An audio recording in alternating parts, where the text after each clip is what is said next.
At james.crid.land, I'm James Cridland, the radio futurologist. And this week, naming your own radio station.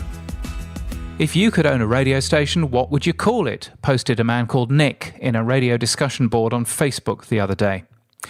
Now, this Facebook group is mostly comprised of people complaining about how words are being pronounced in radio station news bulletins, or photographs of car registration plates that vaguely look like call letters. So this was a welcome change of pace, and I grabbed some popcorn and I started reading. Quite a few imaginary radio station names ended with FM, and some used a frequency as well. And I'd suggest that neither of these are a particularly good idea. Jacobs Media have recently done a study of public radio listeners in the US, and one of the findings leapt out at me as being a good indicator of the changing world of radio consumption. They asked respondents how they listened to their home public radio station. 69% of the time listeners used a radio. 29% of the time they were using some form of digital device, a computer stream being twice as popular, incidentally, as a mobile app. Now, these are public radio listeners. The average age of the respondents was over 59, so they're long-term traditional radio listeners, albeit ones who are internet savvy enough to complete a questionnaire on their favourite radio station's website. But even these people are spending nearly a third of their time listening to the radio on something other than an AM/FM receiver.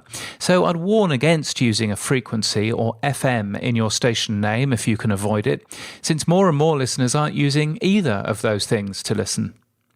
Back in the Facebook group, other people were coming up with interesting names. The Pit, The Local, Vault, and Planet Mate. Well, it was an Australian one. In a book, The Design of Everyday Things by Donald Norman, he discusses things that he calls affordances. They're little clues to help us understand how something works. And a really good example of an affordance is that metal strip on an office door.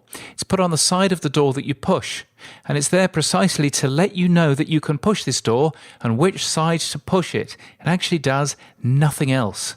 Now, FM or 105.9 is a little clue, an affordance, that this is a radio station. Now, there's a radio station in the UK called Jazz FM that hasn't broadcast on FM since 2005, but people know at least that it's a radio station, even if they're confused as to why they can't find it on the FM dial. So, while I love the idea of calling a rock station The Pit, at least off-air in its logo, it needs an affordance too. I'd make the logo read The Pit Radio.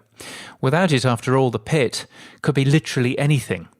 The early days of digital radio in the UK were full of radio stations with random names like The Groove that always needed clarifying with "it's a radio station," and that made no sense at all. The world of smart speakers makes station names doubly important, since frequencies or wave bands are pointless on these devices. But it's certainly the case that branding radio stations is more complicated now than it's ever been.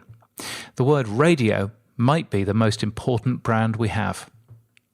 You can get my weekly newsletter at james.crid.land and daily podcast news at podnews.net. And until next time, keep listening.